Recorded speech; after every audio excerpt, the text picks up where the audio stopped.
वापस भेज दिया, वापस भेज दिया। राजा जनक को गुरु कीन, तब कीन हरि की सेवा। उसके पश्चात तब स्वयं पीतांबर वर्ण धारण करके फिर गए वैकुंठ धाम, फिर गए वैकुंठ धाम। अकड़ गए थे कि मैं चला जाऊंगा, कैसे चले जाएगा? परमात्मा का नियम बना रखा है, एक निमित्त बना रखा है। वो गुरु देगा तुम्हें, तुम्हें परमात्मा की भक्ति करना है, परमात्मा को देगा, उसका एक नियम बना रखा है, एक निमित्त बना रखा है, इसलिए। और बाकी तो संसार ऐसा ही है, बेकार का एक उड़ान खटोला है, बेकार का सपना है, एक सपनवत संसार है। तो एक दिन इस उड़ान खटोले से, इस अस्थि पंजर के शरीर से, काया कुटिया से हंस उड़ जाता है, उड़ जाता है। तो साधु संत लोग बोलते हैं उड़ जाएगा, उड़ जाएगा हंस अकेला, उड़ जाएगा, उड़ जाएगा हंस अकेला। और वो कहते थे ये जगदर्शन का मेला है, उड़ जाएगा, उड़ जाएगा हंस अकेला, ये जगदर्शन का मेला, ये जगदर्शन का मेला, उड़ जाएगा, उड़ जाएगा हंस अकेला। और कि कहते हैं यम के दूत बड़े मजबूत, करते हैं बहुत झमेला, यम के दूत बड़े मजबूत, करते हैं बड़ा झमेला, यम के दूत बड़े मजबूत, करते हैं बड़ा झमेला। और इस प्रकार से जो ये हंस जो अकेला उड़ जाएगा। और ये संसार जो जग दर्शन का, ये जो जग दर्शन का मेला है। तो परमात्मा की भक्ति कैसे मिलेगी, किस ढंग से मिलेगी, और कैसे तुम्हारी परमात्मा की भक्ति उभरेगी, किस ढंग से करोगे, कैसे करोगे? गुरु के शरण में जाकर के, गुरु के सानिध्य में लेकर, नहीं तो तुम उच्च श्रृंखल हो जाओगे, लोभी लालची हो जाओगे। तो ये भी कहा गया है, लोभी लालची ही से कभी भक्ति न होए, लोभी लालची, लोभी लालची, क्रोधी व्यसनी, कामी क्रोधी लालची, इनसे भक्ति न हो। भक्ति करे कोई सूरमा, जाति वरण कुल खो, कामी क्रोधी लालची, इनसे भक्ति न होए। भक्ति करे कोई सूरमा, जाति वरण कुल, जाति वरण के जो नियम है उनको खो करके, उस जाति वर्ण के नियम न जाने पाप के होंगे, कैसे होंगे, गंदे नियम होंगे, होते समाज के गंदे नियम होते। कि कोई जाति कहते हैं कि हम तो मांस खाते हैं, आखेट करते हैं, हम राजा लोग हैं, आखेट करते हैं, शिकार खाते हैं, हम मांस खाते हैं, भक्षण करते हैं, मदिरा भी पीते हैं, और हम दूसरों का हरण करके ले आते हैं। और जो पंडित की जादू करते हैं, हमको तो जय भगवान ने ठगने के लिए भेजा है, हमको सब कुछ खपता है, उल्टा भी सुल्टा भी, कम भी ज्यादा भी, और सब कुछ खपता है। वो ये कहते हैं कि हम सारी, जो किसी को नहीं पचता है तो पंडित कहते हैं वो हमको पचता है। बताओ, वो कहते हैं हमको पच, भाई तुमको कैसे पचेगा, अधर्म का कैसे पच जाएगा, ज्यादा कैसे पच जाएगा, तुम्हारे पास कौन सा ऐसा जो है पाचन तंत्र है कि तुम बचा लोगे। झूठ बोलते हैं कि हमको सब कुछ पच जाता है, उल्टा भी सुल्टा। वो कहते हैं, कोई कहता है कि जो है उत्तर दिशा में जो हिमालय के जो ब्राह्मण है उनको मांस भक्षण की छूट है। भाई तुमको कैसे छूट मिल जाएगी, हिंसा करने का, पाप करने का तुम्हें कैसे छूट मिल जाएगी। अपने आप एक श्लोक बना दिया, दक्षिणे जो है मातृ कन्या संगे विवाहे, और उत्तर जो है ब्राह्मण जो है विप्र मांस भक्षण, उसके लिए जो श्लोक बना दिया, अपना बना दिया अपनी सुविधा के लिए। जब पंडित जी की जो है पिटाई होगी, छिटाई होगी, सारा मांस उतारा जाएगा ना, तब पता चलेगा ये श्लोक कितना महंगा पड़ा, लोगों से ठगना कितना महंगा, तब पचेगा, तब पचाएगा। जब लगेंगे डंडे हैं यमराज के, और जब नरक में फेंका जाएगा 28 नरकों में, तब पंडित जी को याद आएगा कैसी चपलता से बोलता है, और इस श्लोकों को याद करता है ठगने के लिए, लूटने के लिए, और ऐसे ऐसे नए नियम उपनियम शास्त्र से बाहर कर बना देता है। हम ये भी कर सकते हैं, वो भी कर सकते हैं, हमको ऐसा भी पच जाता है, वैसे पच जाता है। सारे जो है पितरों का भी सब खाते कि हमको सब मुझे तुम्हारे पितरों को मिलेगा। कभी किसी पंडित को जाते हुए देखा पितृलोक में कि लोग है तुम्हारे जो है पुत्रों ने दिया है? देख पितृलोक उसने देखा भी कहीं नहीं देखा। और लोग भी इतने बेवकूफ हैं, इतने मूर्ख हैं, न जाने कौन प्राणी कहाँ कुत्ता बिल्ला बन गया, न जाने घोड़ा बन गया, गधा बन गया, जन्म ले लिया किसी प्राणी ने, और वो तर्पण देते जा रहे, श्राद्ध देते जा रहे। तो किसको दे रहे हो? वो प्राणी तो यमराज की मुट्ठी में कहाँ है कि पता किसने अच्छे कर्म में जन्म मिल गया हो। एकदम मनुष्य जन्म मिलना तो बहुत मुश्किल है। पापी संसार में कुछ न कुछ पाप होते रहते हैं। कहीं कुत्ता बन गया हो, कहीं बिल्ला बन गया हो, गधा बन गया हो, घोड़ा बन गया होगा। तो पंडित जी उस सामान को लेकर पितृलोक तो जाते नहीं है। अब देखो लोग जो है सस्ते में सबको निपटाना चाहते हैं। अपने आप जो है एक दिन में जो है 6-6 बार जो है भोजन करते हैं।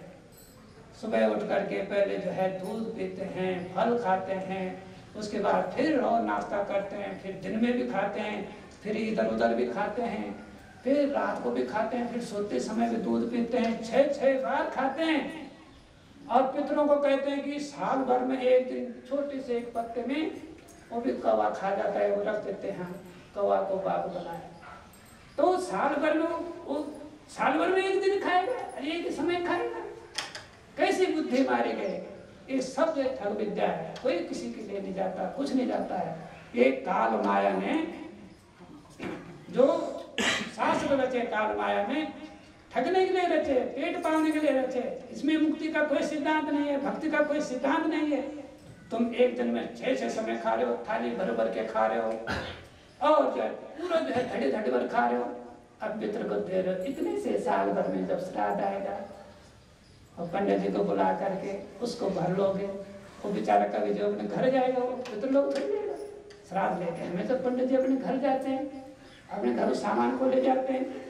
तो शास्त्र जो है काल माया ने से शास्त्र बनाया, ये सूक्ष्म झिनी माया जिसको कहते हैं, ऐसा शास्त्र बनाया कि सब उसमें फंस गया, कोई कहीं नहीं जाता। इस प्रकार से जो है सोचने की बात है कि तुम साल भर में केवल एक दिन खाते हो और इतना सा खाते हो, इतना सा खाते हो, इतने से पत्ते में रख देते हो। तो इसलिए जो है ऐसा नहीं है। ज्ञान लो, सतगुरु का ज्ञान लो। ये जो पाखंड का ज्ञान छोड़ो, अधर्म का ज्ञान छोड़ो, झूठ से अलग करो अपने को। और ये जो पेट भरने की, चमड़े के थैले को भरने की जो विद्या है, उसमें भरते रहते हैं, दुनिया भर की बातें बढ़ते रहे हैं, अहंकार बढ़ते रहे हैं, पाप बढ़ते रहते हैं, अपयश बढ़ते रहते हैं। देखो अब बंजारा बन जाता है, तो बंजारे का बैल है ना, वो कोलू भी चलाता है, वो जगह जगह जो है इधर उधर हल भी लगाता है, और बैल को जो है क्या देते हैं, सूखा घास देते हैं, और जो है तेल भी अपना खाते हैं, और ज्यादा उसको थोड़ा सा पिन्ना दे दिया। तो देखो खांड अपना आप खाते हैं, और खांड की बनाने की जो गन्ना पीने की जो होती है कारखाना, उस पर बैल को जोतेंगे, और जो बेचारा घुमा रहा, उसको पिरा रहा, उस गन्ने को पिरा रहा, गुड़ बन रहे, खांड बन रहे, खांड अपना आप खाएंगे और उसको घासों की घास दे देंगे। तो ऐसी गति है, बैल जैसी गति है तुम्हारी, कि जो परमात्मा का तत्व, परमात्मा का अमित, परमात्मा का नाम, परमात्मा का आनंद, उसको छोड़ करके और तुम जो है घास फूस खा रहे हो। और तो ऐसे ऐसे विधान बना लिए वही उलझने के लिए, और बड़ी बड़ी बातें करके, और सब का जो है रोजगार उसी में जो है, कहाँ जाएगा रोजगार कर? क्या इसी पेट को भरने के लिए संसार में आया था? जीने के लिए खाना है कि खाने के लिए जीना है? भगवान के भक्त को तो भूख भी कम लगती है, एक समय खाना खाने से उसका काम चल सकता है, उसमें भगवान की इतनी ऊर्जा, इससे ईश्वरीय शक्ति आ जाती है। अगर सच्चे मन से भगवान को भजता है तो उससे ज्यादा खाने की आवश्यकता नहीं है। तो एक एक पंडित जो है इतना कमा के जाएगा अपने पुत्रों के लिए, संतान के नाते पोतों के लिए। और तो पंडित लोग जो कथा करते हैं, भागवत करते हैं, तो 50-60 वर्ष जो है वो भागवत करता है, पूजा पाठ करता है। एक भागवत में उसकी एक एक अंगूठी भी दी जाती है, तो उसके घड़े पड़ जाते हैं अंगूठियों से, वो बांटना मुश्किल हो जाता है। कभी कभी उस घड़े को उठा करके चोर जिसके भाग्य वो ले जाता है उठा के, तो तब पंडित रोता रहता है उसके लिए कि मेरा जो है अंगूठियों से भरा और सोने से भरा घड़ा लेकर। अरे पापियों, अरे पापियों, क्यों ऐसा कर रहे हो, क्यों ऐसा कर रहे हो? बंजारा आया रे बंजारा, आया रे बंजारा, आया रे बंजारा, आया रे बंजारा। कहाँ बोल रहे हैं? यमलोक में मजाक उड़ा रहे हैं सेठ साहूकार के, धन दौलत वाले के, कि बंजारा है ये, बंजारा है। बंजारा रे आया बंजारा, आया बंजारा, बंजारा रे आया बंजारा, आया बंजारा। शीश पर मैल का टोकरा रख करके, शीश पर मैल का टोकरा रख करके, आया रे आया बंजारा, आया रे आया बंजारा। शीश पर मैल का टोकरा रख करके, शीश पर मैल का टोकरा रख करके, शीश पर मैल का टोकरा रख करके। इस बंजारे के टोकरे में क्या क्या है? राग द्वेष, बुरी कमाई और झगड़ा फिसाद की कमाई, कूड़े कचरे से भरा पड़ा है। देखो रे देखो आया बंजारा, देखो रे देखो आया बंजारा। यमदूता उपहास उड़ाए, यमदूता उपहास उड़ाए, देखो रे देखो आया बंजारा। शीश पर मैल का टोकरा धरे, मैल का टोकरा धरे। मजाक उड़ाते हैं, ये बंजारा है, बंजारा है, और बंजारा का बैग बन के यहाँ आ गया है, और संसारिक काम में जो है जुटा रहता था दिन रात, माया माया, धन धन, और अपने बाल बच्चों के उनकी माया मोह में, और अपना कोहलू का बैल की तरह चलता रहता है, चलता रहता है। और जो माया है अपना, वो तो सब तेल भी अपना आप पी गई, जो तेल उसने निकाला सरसों का, कोहलू का तेल, और जो गन्ने का रस निकाला उसका गुड़ भी जो है माया अपने आप खा गई, यानी संसार खा गया। एक माँ बाप जो अपने जो है संतान के लिए कोहलू का बैल बने रहते हैं, प्रातः काल उठ करके ब्रह्म मुहूर्त में भगवान का भजन नहीं करेंगे, उस काम में, संसारिक काम में लग जाएंगे। जो भगवान का भजन करने का समय है उसमें जो बच्चों के लिए जो है उनको जो नाश्ता बनाओ, उनको इधर पाठशाला में भेजना है, विद्यालय में भेजना है, अच्छे बड़े बड़े बनेंगे, बड़े बड़े उनके स्वप्न होते हैं अपने पेट भरने के लिए। पापी पेट के लिए उनकी जो है इतनी मेहनत करते हैं, अब तक उसको कोई संस्कार नहीं डालते हैं, उसको पूजा पाठ से जो है बिल्कुल परहेज करते हैं, उसके दीपक भी नहीं जलवाते, उससे कोई हरि नाम नहीं दिवाते, और तब होता है वो गधा, और तब होता है वो अल्लाड़, और तब हो जाता है वो अनाड़े। वो अभी पेट की बात करेगा, ज्यादा से ज्यादा तो मैं जो है खाना खुना खिलाएगा, इतना कर सकता है, किसी के नाम पार नहीं कर सकता है। और ज्यादा जब उसकी एक बंदरिया आ जाएगी, त्रिया आ जाएगी, फिर तो जो कुछ रस की बात होगी उसी से होगी, माता पिता से क्यों होगी। तब जो है पता चलेगा कि तुमने धार्मिक संस्कार क्यों नहीं दिए। तब गला पकड़ पकड़ करके उसको, बुढ़िया का गला पकड़ पकड़ के गला दबोचेगा, जैसे धुंधकारी ने किया वैसे करेगा, धुंधकारी ऐसे तो बनते हैं। तो जो रोजगार की शिक्षा है, संसारिक शिक्षा है, पेट भरने की शिक्षा है, संसार में कुछ जो है अपने मान सम्मान करके पद पाने की शिक्षा है, उसके साथ साथ यदि तुम धार्मिक शिक्षा नहीं देते हो, भगवान की शिक्षा नहीं देते हो, वो मनुष्य नहीं हो, तुम तब एक राक्षस को पाल रहे हो, कभी भी धोखा दे सकता है। तुम एक मोटी बुद्धि वाले को पाल रहे हो, वो तुम्हें हर समय दुखी करता रहेगा, हर बात पर दुखी करता रहेगा, कोई मान मर्यादा नहीं रखेगा, और अंत में उसे ये पता भी नहीं होगा कि माता पिता के संस्कार कैसे करने हैं, उसको ये भी पता नहीं होगा। पत्नी कितने दिन में घर आता है, जैसे राजा दशरथ का 10 दिन तक जो है तेल की कढ़ाई में रखा रहा उसका सब। 2 बेटे थे, राम लक्ष्मण, बड़ी बहू थी, और जंगल चले गए, वनवास चले गए 14 वर्ष के, घर का षड्यंत्र। और भरत शत्रुघ्न अपने ननिहाल में, और जहाँ जाने में जो है 5 दिन जाने में, 5 दिन आने में, तो जो है 10 दिन लग गए। 10 दिन तक उसकी जो है कढ़ा में वशिष्ठ ने जो है हल्दी और तेल, एक कढ़ा में तेल डाल करके हल्दी डाल के उसको वहाँ रखा है, ताकि जो है सब सड़े नहीं, अंतिम संस्कार करने लायक, चिता लगाने लायक रह जाए, सड़ा ना आए। अयोध्या में वैसे गर्मी बहुत पड़ती है, तो उस गर्मी में सड़ जाता नहीं तो उसी दिन से जो है भगवान के पिता को, राजा दशरथ को तेल की कढ़ा में रखा गया, हल्दी उसमें डाली गई। इसलिए जब कोई मरता है तो 10 दिन तक जो है, 10 दिन में शुद्ध होते हैं, 10 दिन तक जो है हल्दी तेल का जो है उपयोग नहीं करते। उसका कारण यह है कि भगवान के पिता के साथ ऐसा हुआ था, और किसी के साथ नहीं हुआ होगा, तो उनके साथ हुआ, तो उन मर्यादों में बंध के समाज ने भी साथ दिया। तो जब जिसमें अछूत हो गया है, छुआछूत हो गया, अपशकुन हो गया, तो उन्हें वही नजर आता है, अरे इसमें तो जो है एक मुर्दा था रखा हुआ, 10 दिन तक, अरे 10 दिन तक नहीं खाना चाहिए। तो किसी अयोध्या वासियों ने नहीं खाया होगा, हल्दी भी नहीं खाई होगी, देखो हल्दी यहाँ पड़ी है, मुर्दे के ऊपर पड़ी है, तो वहाँ घृणा हो गई, वहाँ का नहीं गलत है। तो तब हल्दी तेल का जो है सेवन जो है 10 दिन तक नहीं कहता है, 10 ही दिन में शुद्ध होते हैं। गरुड़ पुराण वालों ने चाला की चली, उसमें 10 ही दिन लिख दिया।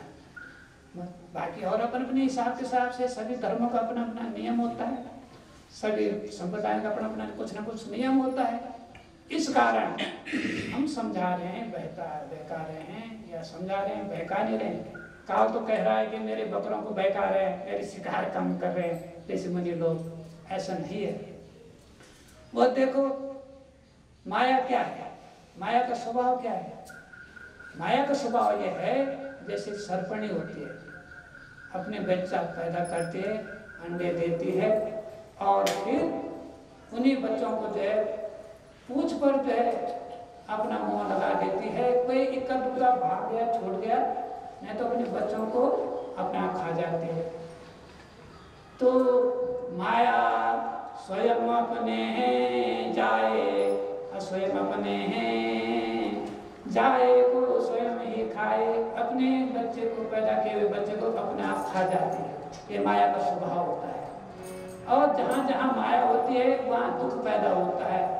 कुछ भी विद्वता है, कोई वेद पुराण शास्त्र पढ़ लो, कुछ भी कर लो, यदि तुम्हारे पास है भगवान का ज्ञान है, इन आडंबरों में न जाने तुम्हारे लाखों जन्म हो गए, करोड़ों जन्म हुए आडंबर करते करते, इसकी पूजा उसकी पूजा, उसकी पूजा उसकी पूजा, परंतु कुछ मिलता नहीं है। ज्ञान से सब कुछ मिलता है, भक्ति से सब कुछ मिलता है। और भगवान कहता है तुम पत्थर के मंदिरों के लिए क्यों लड़ रहे हो, तुम पत्थर क्यों बन रहे हो, मैं तो तुम्हारे अंदर, तुम्हारे मन में मेरा मंदिर है, मैं तुम्हारे मन में हूँ, तुम्हारे अंतरात्मा हूँ। वहाँ शुद्ध सोचो, शुद्ध विचारो, मेरा स्मरण करो, मैं तुम्हें अंतर दर्शन दूंगा, अंतर दर्शन। तो देखो प्रहलाद ने भक्ति करी, कोई पोथी नहीं पढ़ी उसने, कोई वेद पुराण नहीं पढ़ा, उसने तो कहा ओम नमो भगवते वासुदेवाय, ओम नमो भगवते वासुदेवाय, ओम नमो भगवते वासुदेवाय, ओम नमो भगवते वासुदेवाय, ओम नमो भगवते वासुदेवाय, ओम नमो भगवते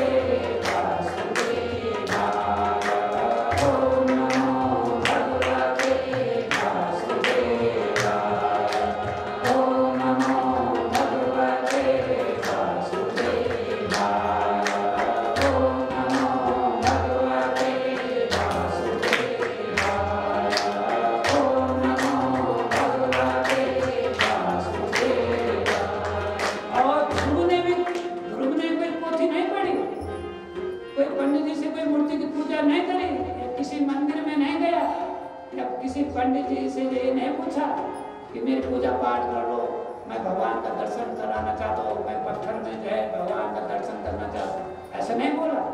पोथी लेकर के जंगल नहीं गया, कोई ग्रंथ लेके सिर में लेके उसको उसने जंगल में नहीं पढ़ा। और उसको तो नारद ने जब उसको मंत्र दिया, नारायण हरि का मंत्र दिया, और इस प्रकार से, और प्रहलाद को भी नारायण ने ही दीक्षा दी थी। नारायण ने स्वयं, क्योंकि नारायण का जो मन का अवतार जो है नारद ऋषि थे, तो उन्होंने ही मंत्र दिया, और दोनों को जो है यही मंत्र दिया।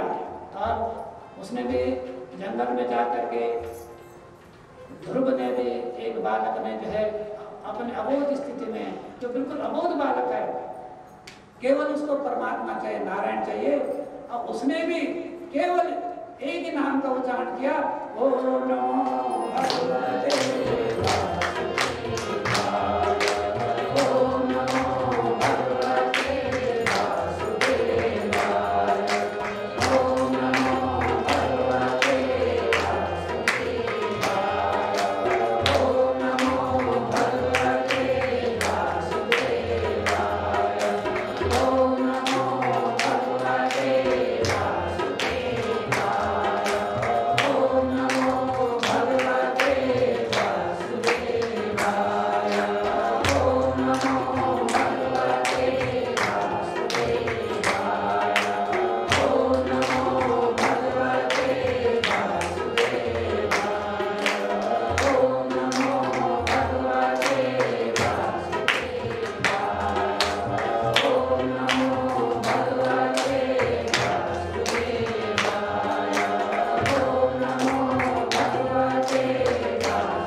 उनको जो है वही ऐसा प्रचार प्रसार करते हैं, अपने आप बने अपने मुरारी, अपने आप बने अपने मुरारी। वो अपने मुरारी अपना बन गए, जबकि मुरारी दूसरा है। और तब बुढ़ापे में जो है ऐसे संत महात्माओं की जो है बेइज्जती होती है, क्योंकि काल है, उसका भी नियम है, भगवान का नियम है कि वो भगवान का जो है नाम का जो है गलत फायदा, नाजायज फायदा उठा रहा है और अपने को भगवान की जगह दर्शा रहा है। और जो है 80 वर्ष की उम्र में इतने हट्टे कट्ठे बने रहते हैं, इतने खाते कमाते हैं संसार में, और अच्छा अच्छा पहलवान जो है उनके साथ जो है लड़ नहीं सकता, इतने लंपट हो जाते हैं, इतने लंपट हो जाते हैं। पंडित भी खा खा करके जो लंपट हो जाते हैं, गलत कमाई का ठग ठग करके इतने मोटे मोटे हो जाते हैं, 80-90 वर्ष का पंडित खा खा करके मोटे हो जाते हैं। साधु संत महात्मा जो ढोंगी पाखंडी, उनसे कोई अच्छा 25 वर्ष का जवान उनसे भिड़ नहीं सकता। इतनी सेहत बना देते हैं, इतना शरीर बना देते हैं, और जब काल निकालता है, जब ठंडा काल का पड़ता है और अपने आप मुरारी बन जाते हैं। मैं तो भगवान कृष्ण हूँ। भगवान कृष्ण तो केवल द्वापर में पैदा हुए थे, वो ये भी होता है। कलयुग में क्यों प्रचार किया? कलयुग में होगा तो कल की भगवान होगा, या तो अपने को कल की भगवान बताओ। कृष्ण मुरारी है। अब जितनी भी जनताएं हमारी गोपियां, देखो कितना अहंकार उनको हो जाता है, कितने लंपट हो जाते हैं। उनकी जबान में एक से एक भजन कीर्तन, उसकी तरह कालनेमी की तरह। हनुमान का रास्ता रोकने के लिए संजीवन लेने जा रहे थे, नगरी भेष बना दिया साधु का, कालनेमी से यही रुक जा। ऐसी ही माया है, ये रोकती है। ऐसा काल है, भय में रखता है, ये भय में रखता है। देखो अगर अड़ोस पड़ोस से प्यार मोहब्बत नहीं करोगे और ज्यादा संबंध नहीं बनाओगे, कौन तुम्हारा होगा? तुमको पानी कौन देगा? तरसेगा, मरेगा और भिखारी बनेगा, और दान धर्म जो करेगा तो सब समाप्त हो जाएगा, तू क्या खाएगा? तो एक काल माया जो है उनको फंसाते रहते हैं, माया फंसाती रहते हैं। अच्छी अच्छी जो है, जो बड़ी बड़ी जो है साध्वी नारियां हैं और बड़े बड़े जो माता पिता हैं, अपना सब कुछ ऐसे सोचते हैं कि सब कुछ बाल बच्चे ही हमारे हैं, यही हमको कंधा लगा करके स्वर्ग ले जाएंगे, बड़े कंधे में बिठा करके। ये सोचते हैं, ये तो सोचते नहीं कि स्वर्ग ले जाने की तो एक विद्या है, स्वर्ग जाने की एक विद्या है। किसी दान पुण्य के कारण, किसी सत्कर्म के कारण तुम्हें स्वर्ग मिलेगा। ऐसे कैसे स्वर्ग मिलेगा? पंडित के पाठ पूजा करने से कैसे स्वर्ग मिलेगा? उसको स्वयं ही पता नहीं वो कहाँ बैठा है, क्यों ठग रहा है। क्योंकि जो है वो सोच रहे मैं ठग रहा हूँ, परंतु काल उसको ठग रहा है, उसकी बुद्धि भ्रमित है। वो कूड़ा कचरा इकट्ठा कर रहा है, धन संग्रह कर रहा है, अपनी सेहत बना रहा है, और जो है एक ब्रह्म ज्ञानी की जगह एक जो है पहलवान बन रहा है शरीर का।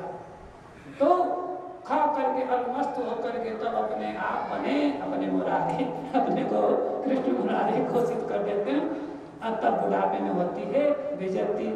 और उधर यमराज तो खबर लेगा ही, आओ मुरारी आओ, जरा तुम्हारी खबर लेते हैं, शिकाई करेगा, नरकों में फेंकेगा, चिताएं होगी कई कई जन्मों तक। कहीं केकड़े बनाएगा, कहीं सुअर बनाएगा, सुअर की तरह खाता था, सब गंदा सब पचाता था, जा सुअर बन जा, सुअर बनेगा और तब गंदगी खाता रहेगा। ये सब कूड़ा कचरा है, संसार की माया। एक आत्मा को खींचना चाहिए, एक साधु संत को खींचना चाहिए, थोड़ा सा जीवन चलाने के लिए भगवान के भक्त को कितना चाहिए। कुछ तो नाम लेने में ही आनंद आ जाता है, नाम लेने में आनंद परमानंद हो जाता है, सच्चिदानंद का नाम लेने में। और जो है इस माया को एक दिन त्यागना पड़ेगा और इस संसार से बिना किसको पूछे ही जाना पड़ेगा। ब्याह शादी का मुहूर्त निकालते हैं, क्या कोई मरने का मुहूर्त निकालता है कि मैं तो फलाने दिन जाऊंगा जी, पंडित जी मुहूर्त निकाल दो, फलाने दिन मैंने जाना है, साकेत स्वर्ग में जो है जाना है, गोलोक में जाना है, कृष्ण के लोक में जाना है। कोई मुहूर्त नहीं निकालता, पता ही नहीं है। मुहूर्त वही है, बिना मुहूर्त निकाले अर्थी उठ जाएगी, डोली उठ जाएगी, बिना मुहूर्त के निकाले ही डोली उठ जाएगी, डोली उठ जाएगी। और देखो इस सगुण ब्रह्म में कहते हैं कि एक जो सुरत है, एक जो आत्मा है, जीवात्मा है, बिन ब्याह ही चल जाती है। अपने को सोचती है कि मैंने राम से, श्याम से है या किसी और से, क से, ख से, ग से शादी कर ली है, बाल बच्चे हो गए, कहने को तो सब कुछ है, परंतु वास्तव में बिन ब्याह ही वो चली जाती है। तो बिन ब्याह परमात्मा को अंगीकार नहीं किया। विवाह संतान के लिए नहीं होते, उस संसारिक विवाह की बात नहीं हो रही है। विवाह कहते हैं परमात्मा के साथ जो मिलन हो जाना, परमात्मा की भक्ति में रहना, परमात्मा में जीना, परमात्मा में ही मरना, परमात्मा में ही अपना जीवन चलाना और परमात्मा को जो पूरा अपना लेना, अंगीकार कर लेना, उसी को जो क्या कहते हैं, पाणी ग्रहण करते हैं। पाणी ग्रहण क्या कहते हैं? पानी, उसके आत्मा का पानी, प्रेम का पानी भगवान ने ग्रहण कर लिया, पाणी ग्रहण संस्कार हो गया और वर को प्राप्त है। वर करते हैं श्रेष्ठ को, श्रेष्ठ जीवन पा लिया, इसलिए जब मैंने सच्चा आनंद पा लिया, उसी को कहते हैं, उसी को कहते हैं। इसलिए आप लोग जब ऐसा सोचते हो, विचारते हो कि देखो, तुम कहते हो कि जैसे कि दुल्हन ऐसी सज रहे जैसे चौथी का चांद हो, तो माता जगदम्बा भवानी भी बोलती है कि चौथे की चांदनी रात में जो है सबको उजाला देती है, सबके आत्मा को शक्ति से भक्ति से भर देती है। परमात्मा का ऐसा रूप दे करके, परमात्मा का ऐसा धर्म दे करके सोचो, विचारो, उस पर चलो और सोचो कि तुमने जो है अपने लिए क्या ले जाना है। सत्कर्मों का गठन करो।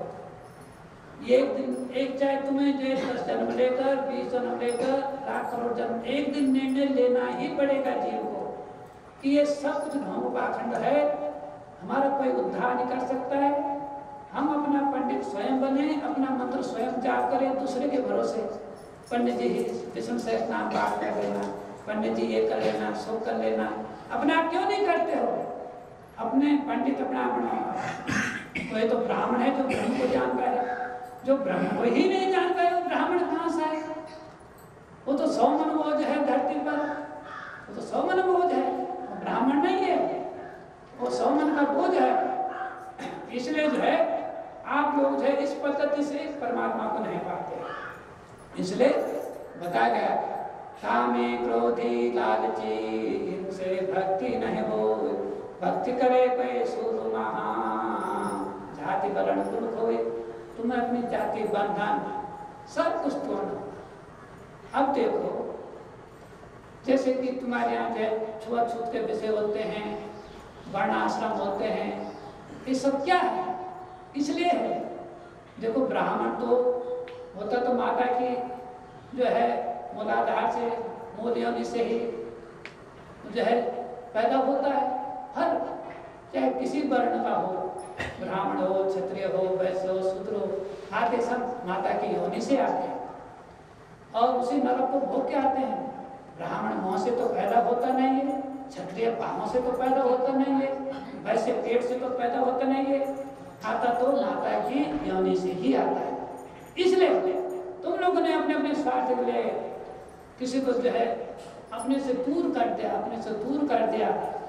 और जब तुम जो देखो एक ही तुम्हारा रंग रूप है, एक ही रुधिर है, एक ही हाड़ मांस है, सब कुछ है, एक ही पानी, एक ही धरती है, एक ही माता का एक ही जैसे गर्भ स्थिति है।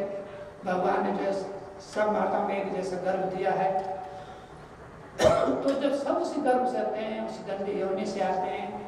और देखो ये संसार कैसा है, ये संसार जो है माता के गर्भ में उल्टा सुत हो, उल्टा होए जन्म लिए, उल्टा सीधा काम करके चिता पर फिर उल्टे पांव पसारे, चिता पर फिर उल्टे पांव पसारे। ये रीत बना दी है। माता के पेट में भी वो उल्टा सोया रहता है, मुंदा सोया रहता है और उसी स्थिति में जो वो बाहर आता है, फिर भी मुंदा सोया रहता है और फिर संसार में जो भी कर्म करते हैं उल्टे ही काम करता है, उल्टी बुद्धि से चलता है और अंत में उल्टे पांव पसारे, उल्टे पांव पसार के चिता में उसको उल्टा ही रखते हैं, उल्टा नहीं रखते। उन्होंने पद्धति बना दी लंपटों ने।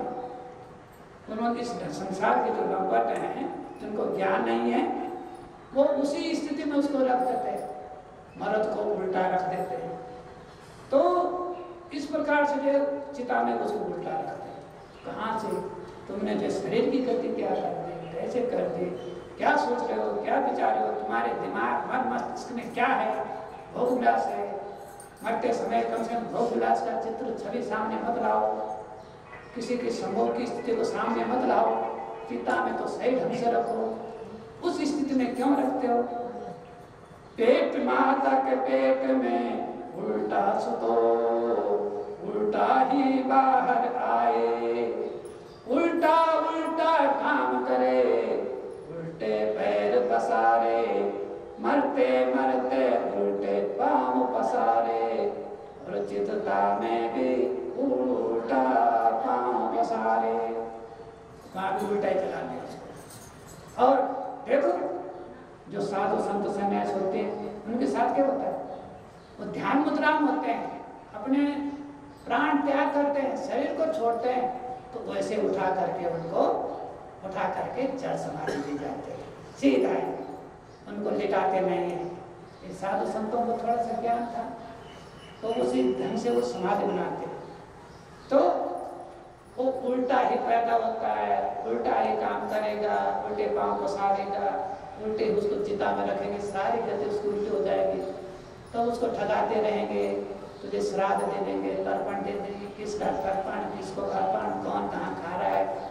कोई पंडित जी जो है उसको श्राद्ध का सामान लेके तो वहाँ जाता नहीं, यमराज आने देगा उसको, तो यमराज उसकी चिताई कर रहा होगा, धर्मराज आने देगा पंडित को। पंडित का बस का क्या है, उसने कहीं देखा ही नहीं है, वो तो अपने घर से आता है, अपने घर में सामान ले जाता है, अपने परिवार पालता है, बाद में सब कुछ हिसाब तो उससे भी लिया जाएगा।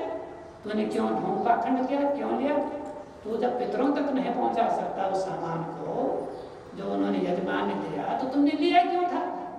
उसकी चिता अलग ढंग से होगी। तो इसलिए लोग बहुत बेवकूफ हैं, मूर्ख हैं, सोचते नहीं, समझते हैं, किसी बात की सच्चाई नहीं है। काल माया ने जो है शास्त्र इस ढंग से बना दे, ऐसा लिखता है उल्टा सुल्टा, कुछ पंडितों ने अपनी तरफ से लिख दिया, कुछ कैसे लिख दिया, उस पर चल रहे हैं। देखो जब समुद्र मंथन हुआ था, समुद्र मंथन कई बार हुआ। सृष्टि के प्रारंभ सब चारों वेद जो है ब्रह्मा जी को पकड़ा ले।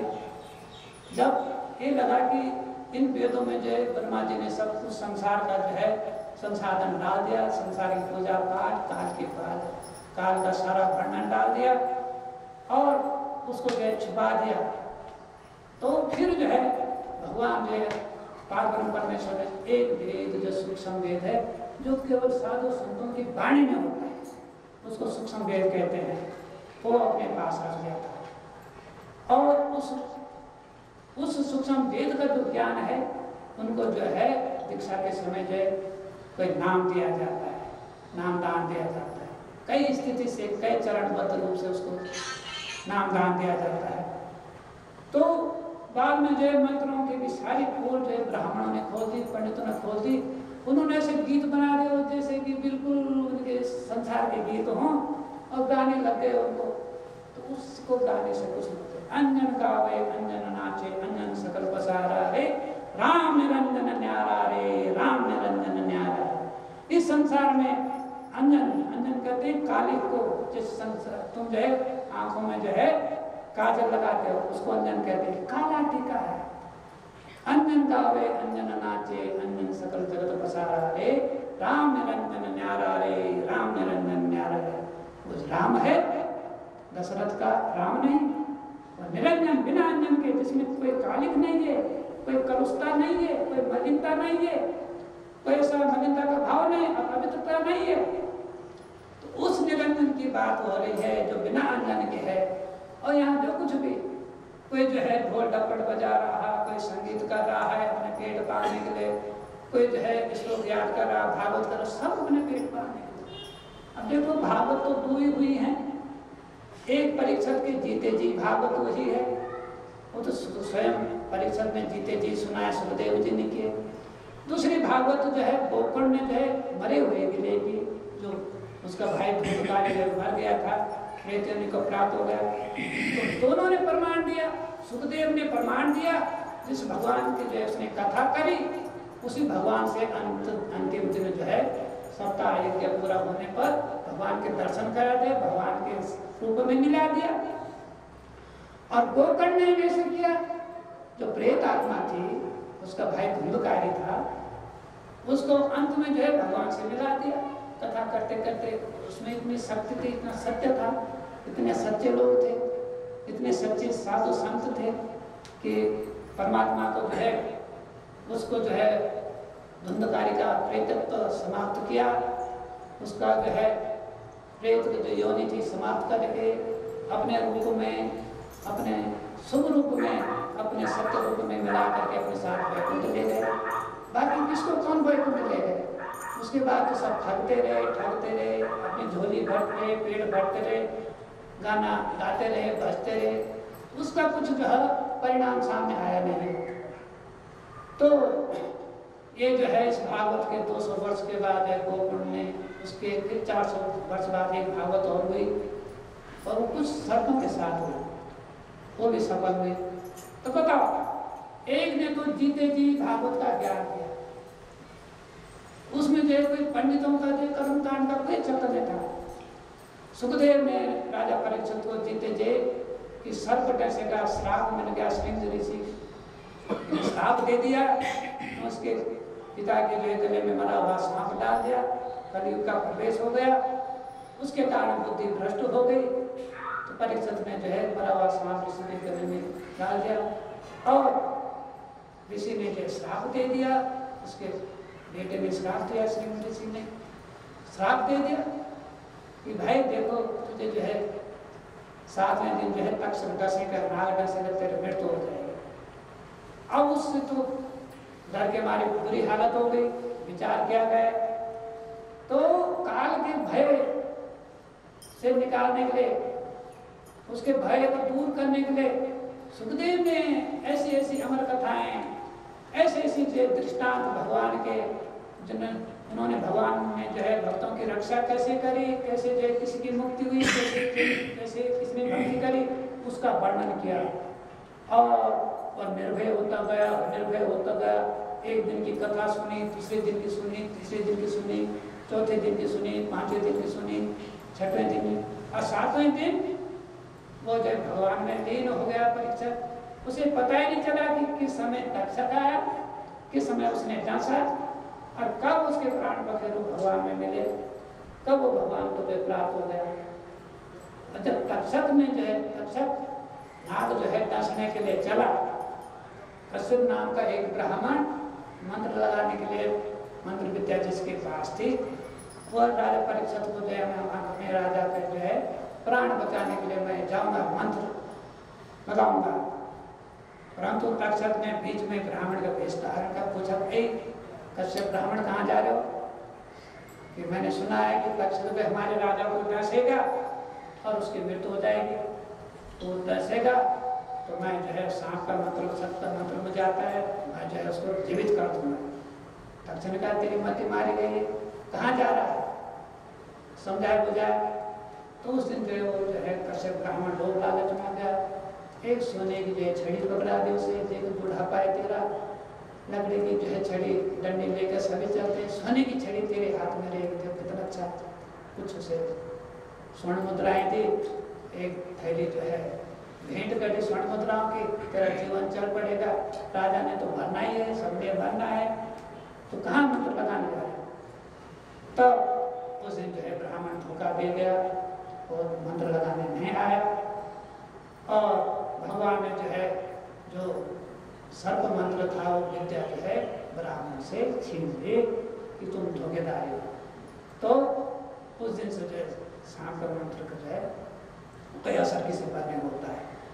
तो इस प्रकार से जो है आदमी लोग लालच में क्या कर जाता है, सोने की छड़ी क्या साथ में ले जाएगा, क्या उस थैले को साथ में ले जाएगा, क्या पता अगले दिन वो इस कैसे भी ब्राह्मण मर गया हो, तो किस काम का सोना, किस काम की सोने की छड़ी। तो इस प्रकार से है संसार के ये जो है बहुधर्मी है, पाखंड है, आस्था का सैलाब इतना है, लोग कुछ भी पाखंड करने के लिए तैयार हो जाते हैं, परंतु वह सत्य नहीं है। सत्य तो केवल परमात्मा का नाम है, और परमात्मा का भजन बहुत ही बिल्कुल जिसमें कोई कपट न हो, पवित्रता का नाम ही भक्ति है। और पवित्र जो मनुष्य है उसी का नाम भगवान है। इसलिए कहा गया है कि भक्ति बहुत कठिन है, गति पर चले न घोर, निराधार का सब आधार है, निराधार का सब खेल है। और सब खेल जो है निराधार है, इसका कोई आधार नहीं, काल का कोई आधार नहीं है, काल का माया का कोई आधार नहीं है, वो बिना आधार के है। ये जगत ही उसका आधार बन जाता है। ये भोग विलास, काम, क्रोध, मद, मोह, लोभ, इसी में जो है वो खेलता रहता है।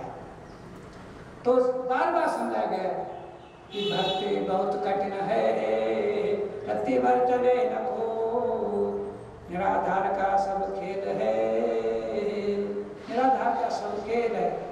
और अदर धार की चोट अदर में फंस जाता है, अदर धार अदर में फंसा देता है, काल की चोट पहुंच जाती है। इसलिए कहता कि क्षमा खेत भल बीज बोया, क्षमा खेत भल बीज बोया, भक्ति बीज जमाए। क्षमा खेत, संसार में सब कुछ जो क्षमा है, जो कुछ है जैसा है, क्षमा खेत, क्षमा करते जाओ, अपने को ऊपर बढ़ाते जाओ। कौन क्या कर रहा है इधर उधर ज़्यादा झांकने की जरूरत नहीं है। और उसी क्षमा मांगो भगवान से, और अपनी भक्ति की जो खेत में जो है भक्ति का बीज बो। खंड ब्रह्मांड सब सूखा पड़े, भक्ति बीज कहीं नहीं जाए। खंड ब्रह्मांड सब सूखा पड़ जाए, अकाल पड़ जाए, बारिश न हो, परंतु भक्ति का बीज कहीं नहीं जाता है। एक बार बार समझाया गया है कि तुम पवित्रता के सिद्धांत को अपनाओ, एक दिन अपनाना ही पड़ेगा। इसलिए बार बार हम सबको कहा जाता है कि कब तक तुम जो है मेरे देश में आओगे, तो कब तक वापस लौटोगे।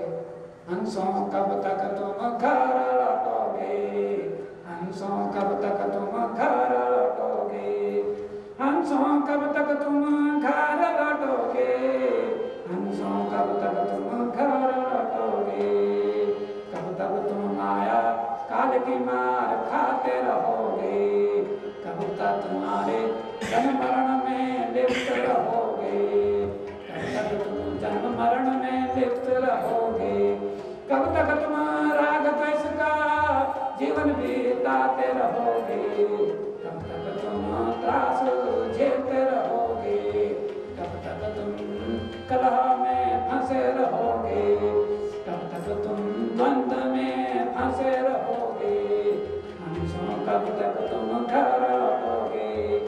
एक परमहंस जो है और जो जगत हंसों को बोल रहा है कि तुम कब लौटोगे, तुम गए थे संसार में परमात्मा का नाम भजने के लिए, परंतु तुम वहां जो संसार में जो मस्त हो गए हो और तुम जो वहां राग देश में फंस गए हो, तो कब तक तुम घर लौटोगे, कब तक घर लौटोगे, कब तक घर लौटोगे, हंसों कब तक घर लौटोगे, हंसों कब तक घर लौटोगे, कब तक संसार में काल माया से डरते रहोगे, कब तक तुम भोग पाखंड करते रहोगे, कब तक तुम पत्थरों को पूजते रहोगे, कब तक सदगुरु को छोड़ करके तुम पंडितों को पूजते रहोगे, पंडितों को मानते रहोगे, कब तक तुम झूठी पूजा पाठ करते रहोगे, हंसों कब तक तुम देवी देवताओं को मनाते रहोगे, कब तक तुम देवी देवताओं को मनाते रहोगे, कब तक तुम मंदिर मठ जाते रहोगे, कब तक तुम मंदिर मठों में जाते रहोगे, हंसों कब तक तुम घर लौटोगे, हंसों कब तक तुम घर लौटोगे। एक परम हंस कह रहा है और हंसों को जो यहाँ माया में, कब तक तुम राग द्वेष में लिप्त रहोगे, कब तक तुम्हारा जन्म मरण होता रहेगा, कब तक तुम लड़ते झगड़ते रहोगे, कब तक तुम इस मिट्टी में मलते रहोगे, कब तक इस मिट्टी से पैदा होते रहोगे, कब तक तुम चिता में जलते रहोगे, कब तक तुमको कब्र में दफनाते रहेंगे, कब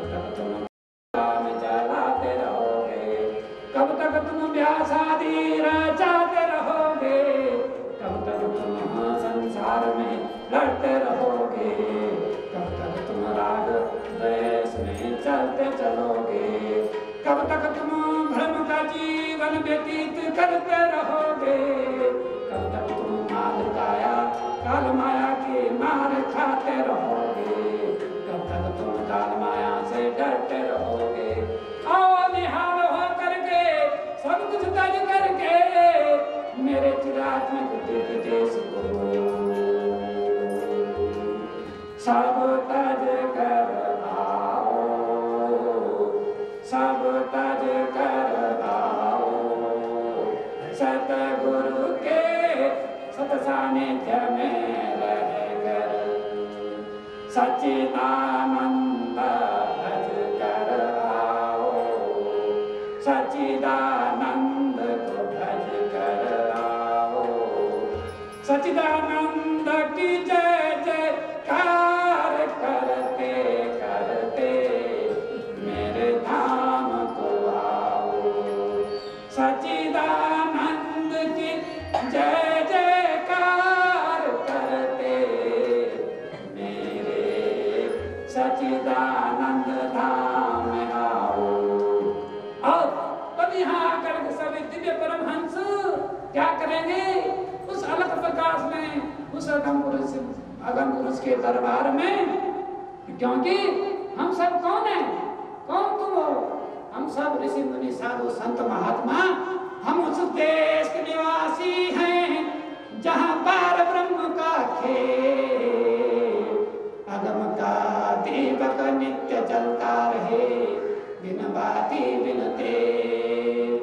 हम उस देश के वासी हैं जहाँ पार ब्रह्म का खेल, अब अगम का अगम पुरुष का नित्य दीपक जलता रहे, बिन बाती बिन तेल। हम उस देश के वासी हैं जहाँ पार ब्रह्म का खेल, नित्य निरंतर अगम पुरुष का दीपक जलता रहे, बिन बाती बिना बाती के बिना तेल के। तुम्हारे घट में, तुम्हारे हृदय में, मन में, अंतरात्मा में वो अखंड ज्योति है, वो जल रही है। और सच्चिदानंद की जय जयकार करते हुए तुम मेरे धाम का आओ। जय जय सच्चिदानंद हरि, जय जय सच्चिदानंद हरि, जय जय सच्चिदानंद हरि, जय जय सच्चिदानंद हरि, जय जय सच्चिदानंद हरि, जय जय सच्चिदानंद हरि, जय जय सच्चिदानंद हरि, जय जय सच्चिदानंद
समा जाते हैं।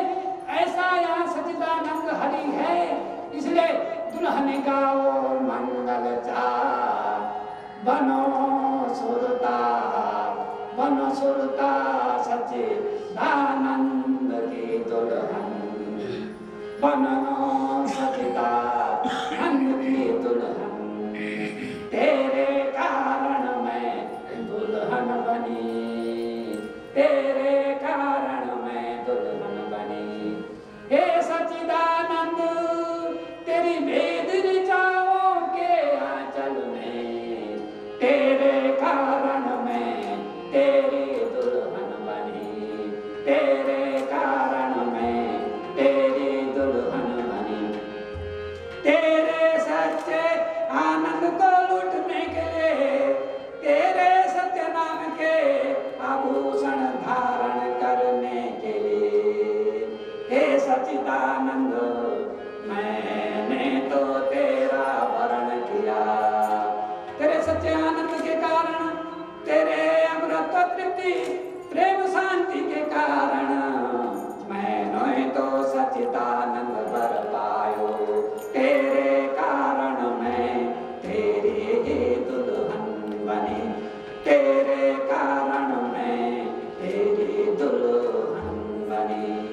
कितनी कितनी 14 चांदनी रातों को पार करके, पूर्णमासी की रात को पार करके, कितने कितने हैं सूर्य लोकों को पार करके, तेरी दुल्हन बन करके संसार से बिना बताए बिना मुहूर्त निकाले मैंने अपनी डोली निकाली।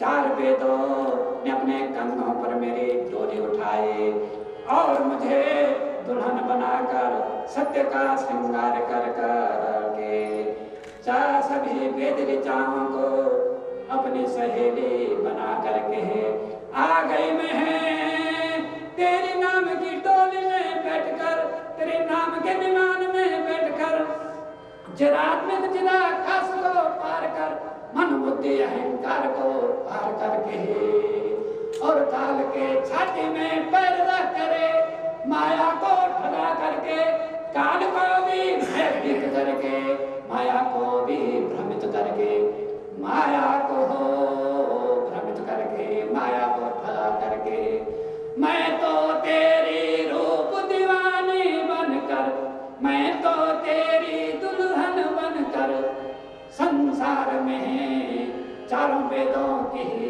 चारों भक्ति की, भक्ति ज्ञान वैराग्य का हवन करा करके, भक्ति ज्ञान वैराग्य का वेदी हवन कुंड बना करके, मान अभिमान अहंकार स्वाभिमान का हवन करके, हे प्रभु प्रीतम प्यारे तू सबसे ऊंचा, सब जगत से न्यारा, मैं तेरे अलग अगम अनामी धाम में आई हूँ, तेरे कारण तेरी दुल्हन बनी हूँ। आज सब मिलकर गाओ, मेरा भव्य स्वागत हो रहा है अनामी अगम सतपुरुष के दिव्य दरबार में। करोड़ों अरबों खरबों सूर्य जहाँ चमक डुलाते, सभी दिव्य परमहंस जहाँ दिव्य केली करते करते और सभी मनमौज में आकर के अपनी अस्मिता को भुला करके परमात्मा में एक हो करके सच्चे आनंद की जय जयकार करते और सभी आनंद परमानंद पाते और बोलते कहते क्या भजन करते, जय जय सच्चिदानंद, जय जय सच्चिदानंद, जय जय सच्चिदानंद, जय जय सच्चिदानंद, जय जय सच्चिदानंद, जय जय सच्चिदानंद, जय जय सच्चिदानंद, जय जय सच्चिदानंद।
करोड़ों करोड़ों अरबों खरबों सूर्य उसके एक रोग में समाये हुए हैं।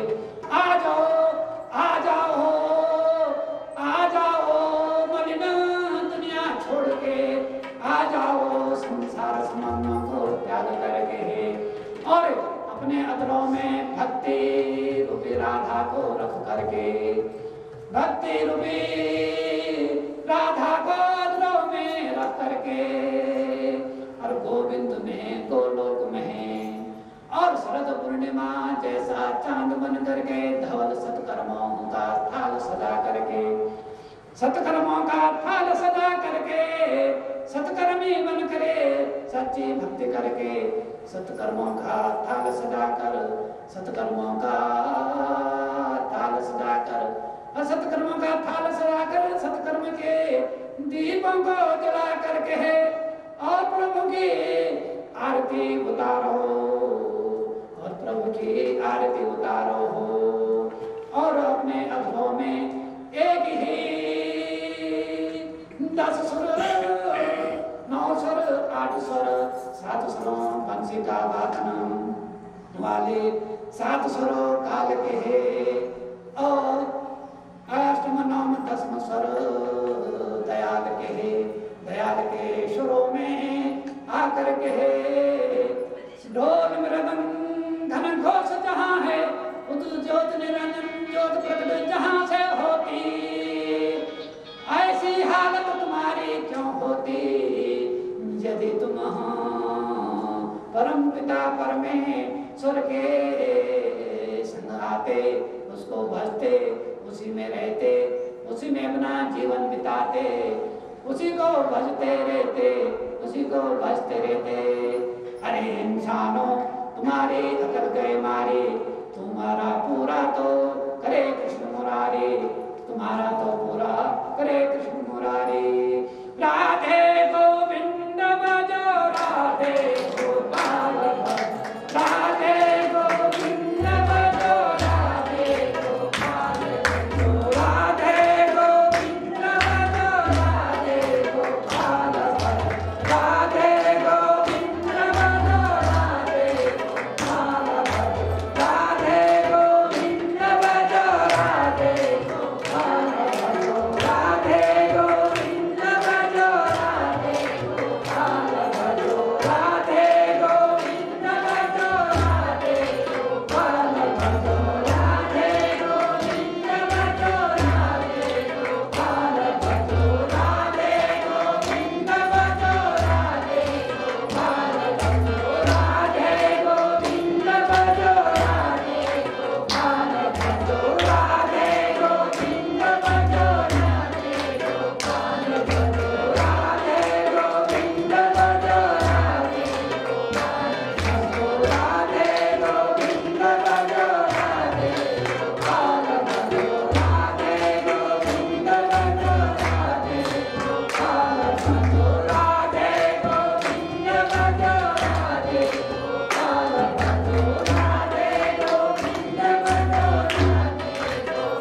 क्षेत्रेषु बद्रिकाश्रम हिमालयः एवं हिमदेशे हिमालयः नगाधिराजः स्वर्गारोहणे क्षेत्रेषु एवं अष्टाविंशम् आत्मशब्द प्रभामण्डलेषु इदानीम् अद्योपरान्तः सत्सङ्गः दिव्यप्रसारणं विसर्जनमुद्घोषयामि।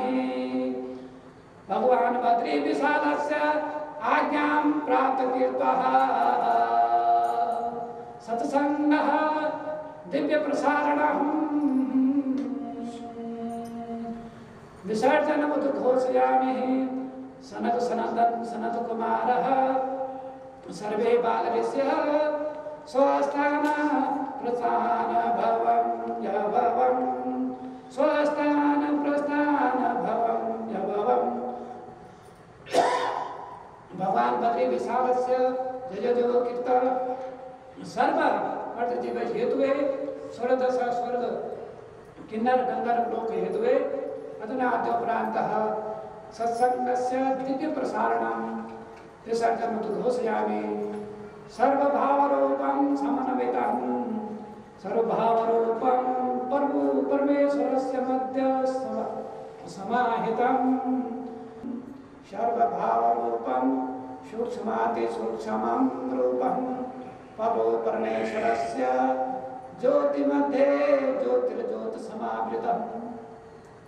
अधुना अद्योपरान्त सत्सङ्गस्य विसर्जनः दिव्यप्रसारणः सत्सङ्गस्य दिव्यप्रसारणः विसर्जनभावं यभवं दिव्यप्रसारण विसर्जनभावं यभवं सत्सङ्ग विसर्जनभावं यभवं। धन्यस्तु सर्वदा। ओम जय जगदीश हरे स्वामी जय जगदीश हरे।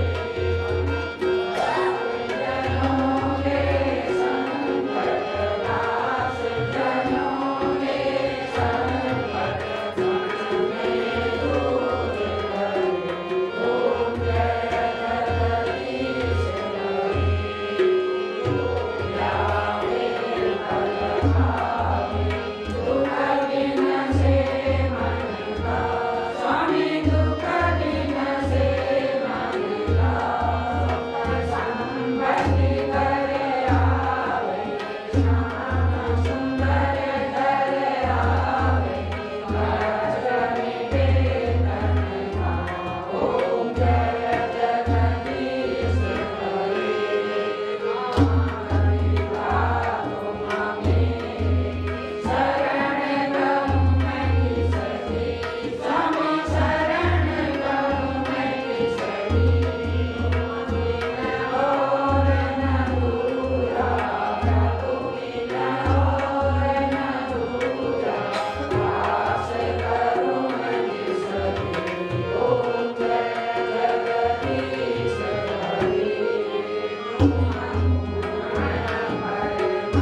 पानी